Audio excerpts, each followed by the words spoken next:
It's your gastric bypass babe here again. So before we get started, like, thumbs up the video, and subscribe.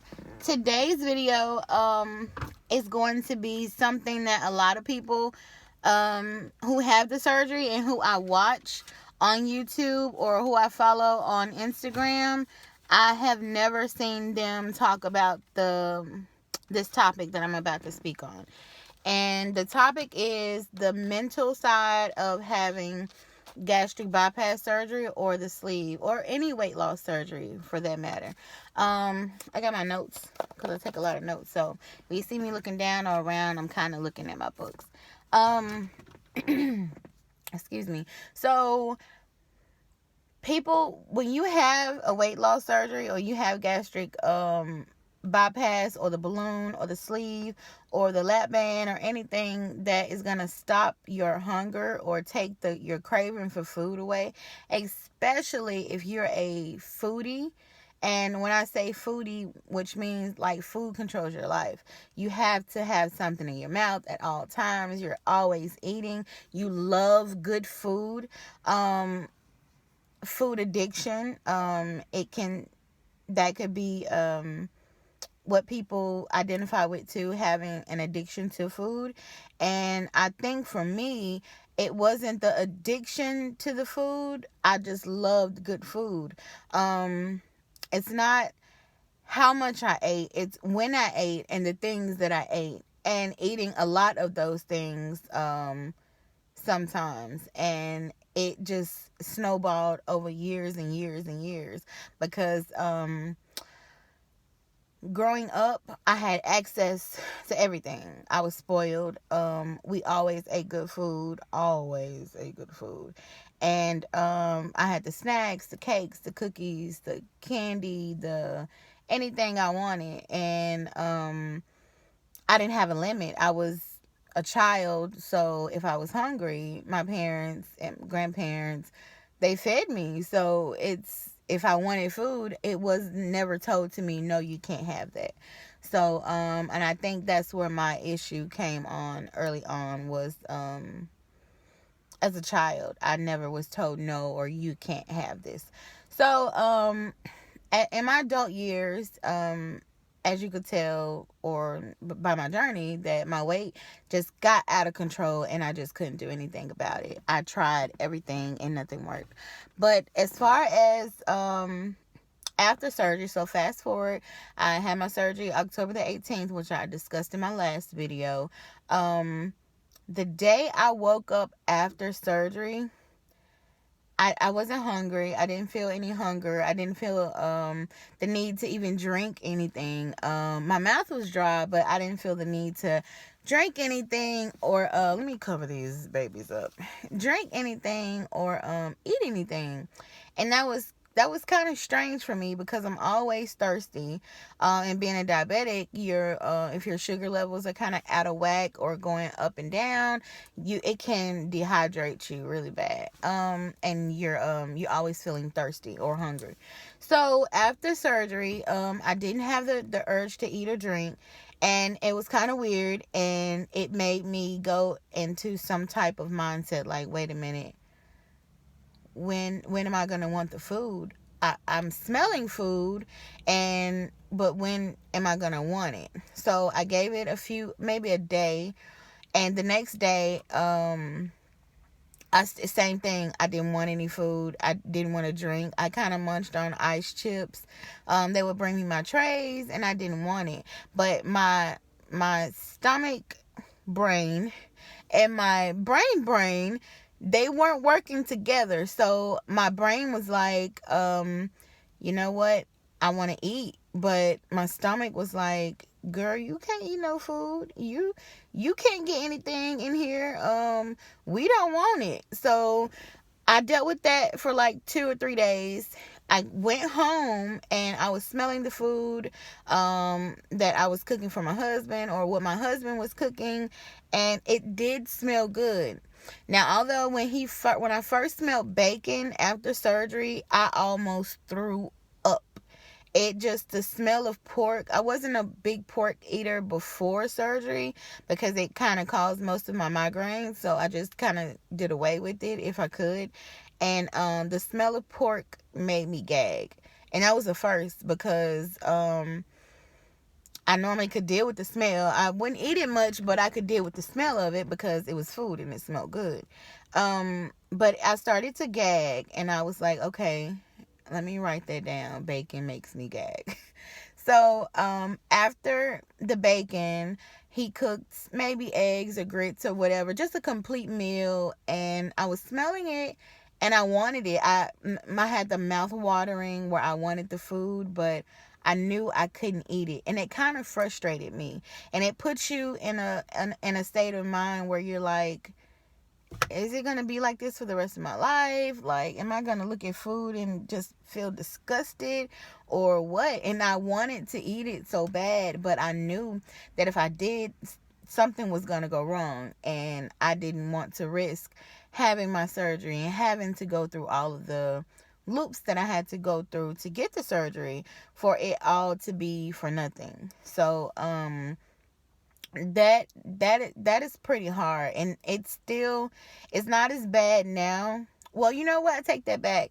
It may be a little worse now because I am released on anything that I can, anything that I want to eat, excuse me. Ugh.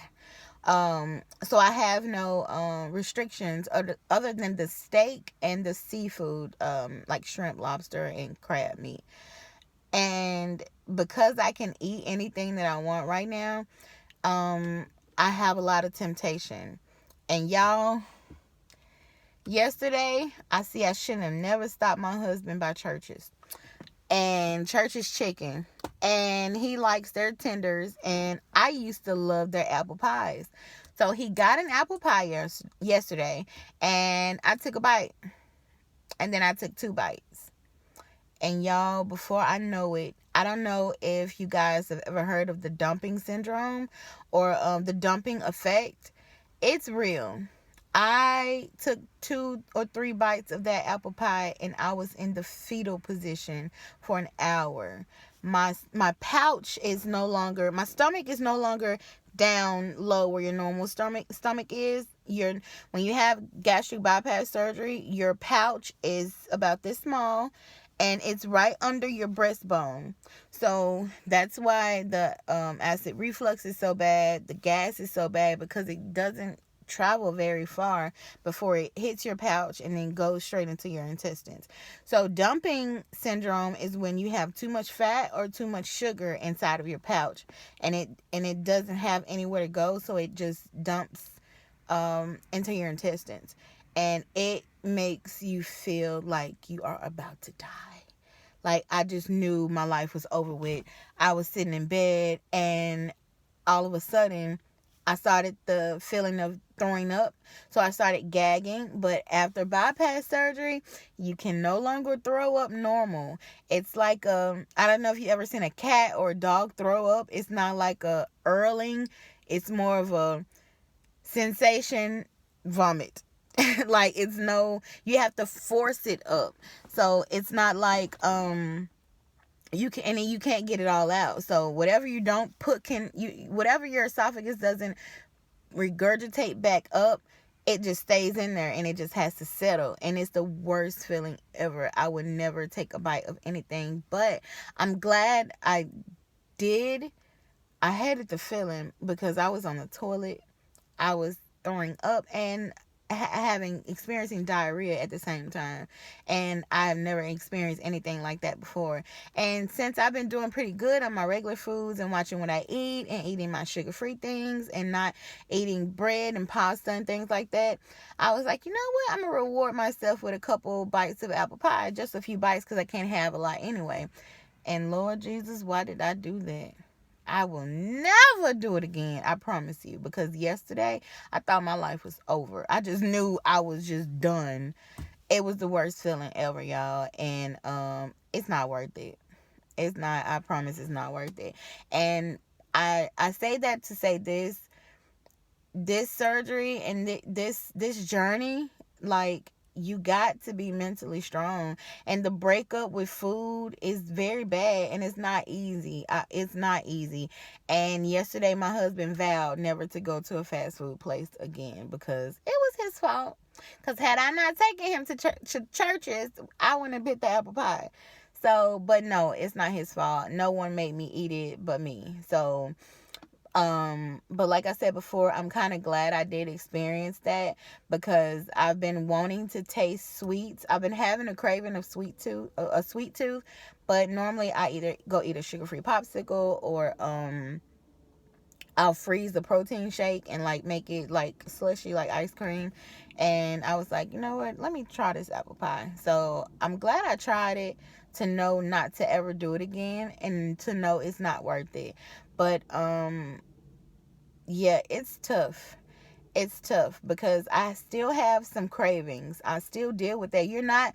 It's like the food is gonna be there and you're gonna want it, but you have to think about, is it really worth me feeling like crap for an hour, like my life is over with? Or is it really worth going backwards after you made such a life-changing decision to get your life back on track, to get back healthy?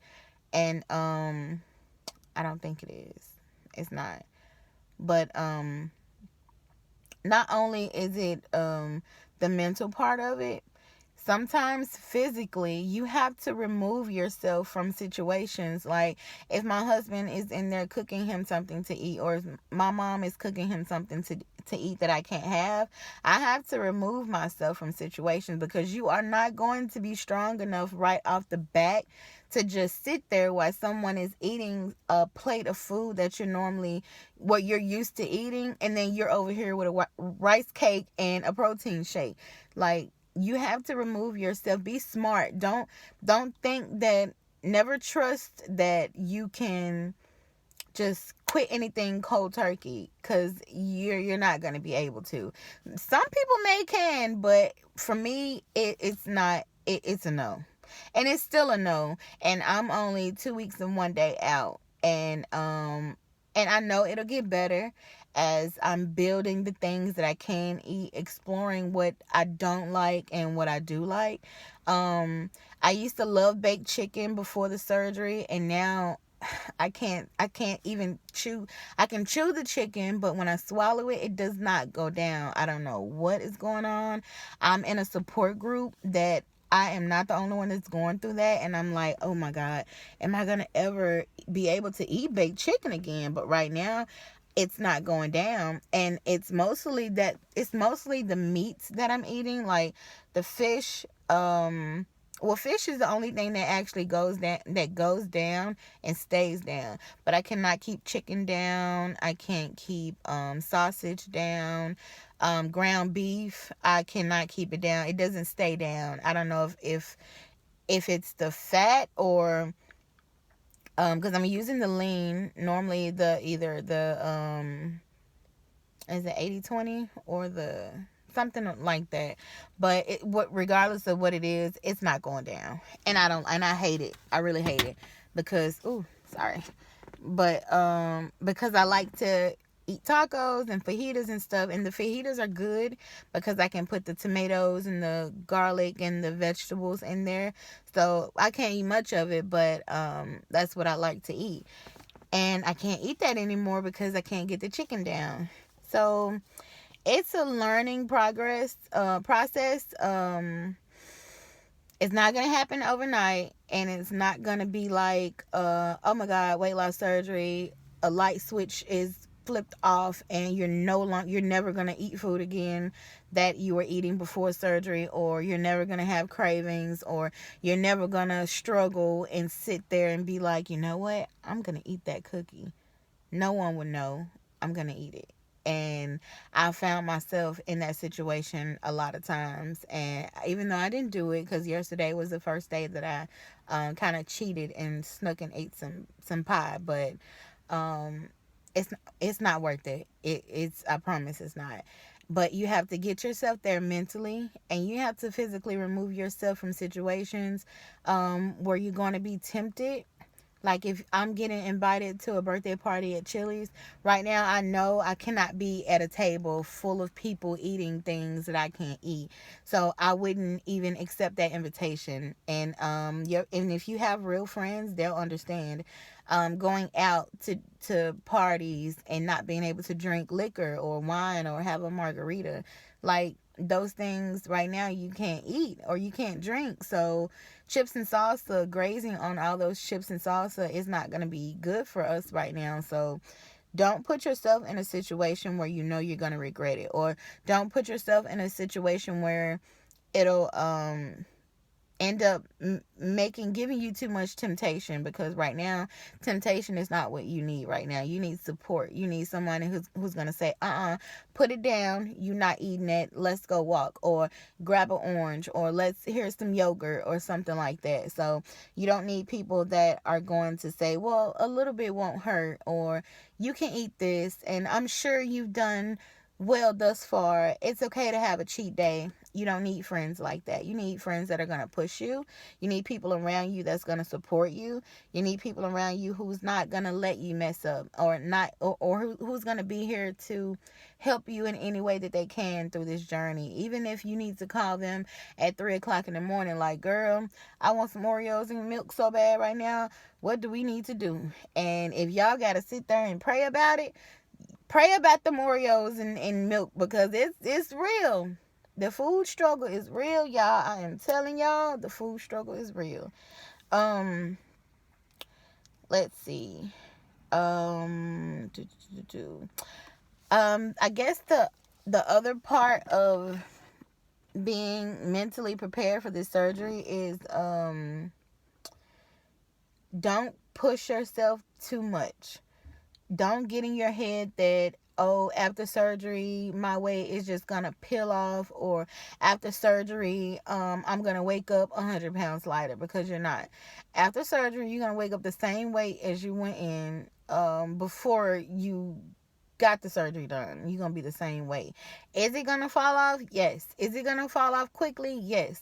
Can it fall off faster if you exercise? Yes, and yes.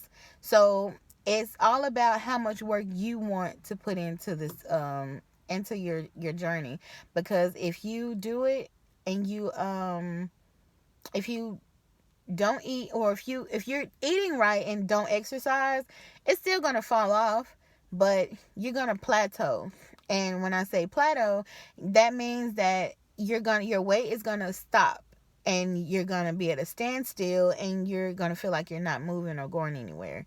And it's only because that you're not putting forth much effort, so not much is going to fall off. But true enough, you are going to lose a substantial amount of weight after the surgery, because you're not eating anything hardly at all. Like, I eat twice a day. I eat in the morning because I know I have to take my medicine, which I have to take right now. I'm not going to do it on camera, but I have to take right now.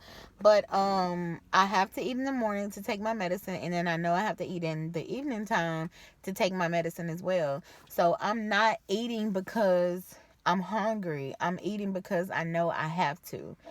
And excuse me. So I'm eating because I have to take my medicine, and I know that I have to. So after surgery, my cravings for food has like depleted a lot. Don't get me wrong. Like, I don't have any cravings. As long as I'm not around those foods, I'm not craving anything. I'm not smelling anything that I want really bad, or I'm not making any bad choices because I'm not around it.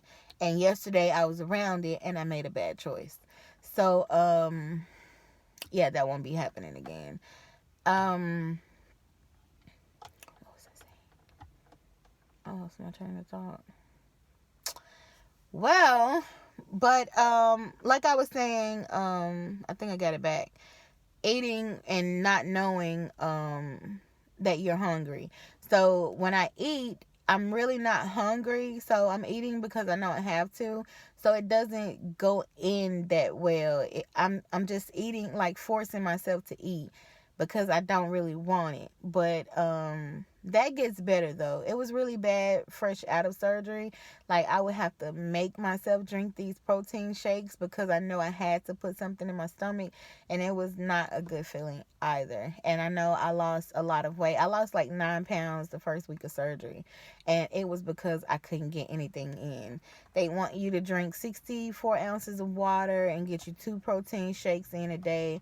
They really don't care how you get the water in. Like right now, I just have a old Snapple bottle that I kept because I like Snapple bottles. But in here is sugar free Hawaiian Punch, the little pouches, and I just put water in it and just shake it up, and that's a part of my water intake, and I just count that up.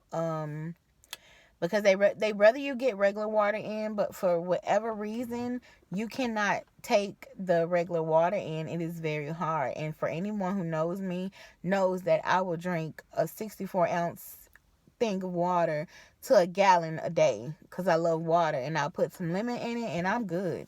And I can't do that anymore. Now I'm able to drink water at in smaller increments, but it's still not where I want it to be, and it'll get there because every day something changes a little bit. So my pouch is kind of getting the swelling is gone down, so it's going to its normal I guess capacity, because at first where I can only get 2 ounces in, now I'm able to get at least 4 ounces in at a time.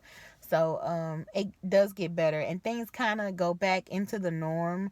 Maybe a week or two. It's still not that normal right now, but it's a lot better from last week. You can tell a complete difference in all your cravings, the mental part of it, getting your protein in, getting your liquids in. It all gets better, you guys. You just have to trust that, and God, that look, or whoever you believe in, like, look, I'm gonna get through this. This is worth the outcome of me losing the weight, getting healthy, dropping the diabetes, dropping the PCOS, dropping the high blood pressure. It's all worth it. So cheating and trying to cut corners with this surgery and eating things that you know you're not supposed to eat, it's all going to come back on you. And it's going to come back in weight, or it's going to come back in guilt, where you're just like, you know what, I messed up. And if I don't stop messing up, I'm going to really mess up, and I'm going to put this weight back on, because you can regain your weight with bypass. It's not instant, but over time, if you just keep messing up, then you're not going to lose any weight, and that weight is going to start slowly coming back on. So, and you don't want that. You've come too far for this. We've come too far to be eating things that we shouldn't be eating. And it's so much out there that you can replace with the bad things. Like, now after surgery, I used to go to certain grocery stores that didn't sell that big of a variety of healthy choices for me. So now I shop at like Whole Foods and Fresh Market and Sprouts, and it may be a little more expensive, but you think about it being worth it in the end. Like paying a couple extra dollars for something that's more organic and more maybe vegan, or doesn't have as much fat or sodium in it, versus paying for something cheaper, and you can get can get more of it if you pay cheaper, and you're like, look at my dollars. All right, I paid $2 for this and get this much, or I pay $4 for this and get this much, but the $4 is a lot healthier than the $2. So you'd rather go ahead and pay that $4 and just know you're feeling good after you eat it, versus just having this $2 thing and it's just the quantity of it. And I don't know if that made sense or if I explained that right, but y'all get what I'm saying.